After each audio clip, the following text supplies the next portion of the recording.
À Richelieu maintenant, petite ville de 6 000 habitants. Le maire a un projet ambitieux, déménager l'hôtel de ville et la bibliothèque dans plus grand. La facture pourrait s'élever à plusieurs millions de dollars. Le maire veut aller de l'avant, même si les citoyens sont contre. Kevin Crane des Marais. Vous dites que votre hôtel de ville est passé date.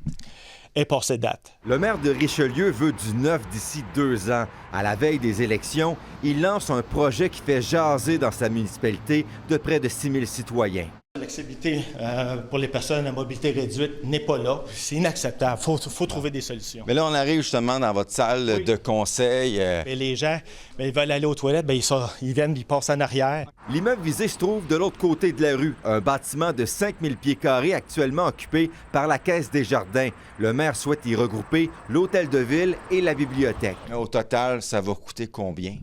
Bien, l'acquisition du bâtiment, c'est 3,3 millions. Puis les rénovations, encore là, ça peut jouer autour, au total, c'est difficile à dire, là, j'ai aucune idée. En juillet dernier, plus de 600 citoyens ont signé un registre opposant à un règlement d'emprunt de 7,5 millions de dollars lié au projet. En réponse, la Ville a renoncé à l'emprunt, mais poursuit néanmoins l'acquisition de l'immeuble en utilisant son surplus budgétaire.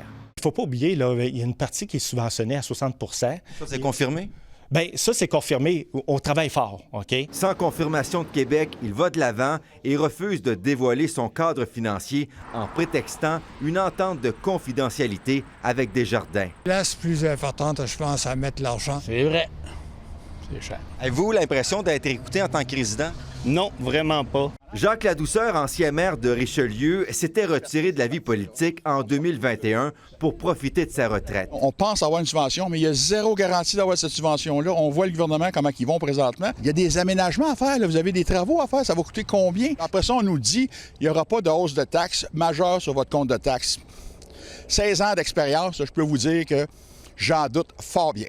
Il juge le projet imprudent et annonce son intention de se représenter. La meilleure chose, c'est d'avoir une consultation publique avec toute la population de Richelieu pour poser les questions et donner les vraies réponses. Dans un contexte économique tendu, certains y voient avant tout un enjeu de gestion financière. Le ministère des Affaires municipales et Desjardins n'ont pas réagi à notre demande d'information. Kevin Crane des Marais, TVA Nouvelles, Richelieu.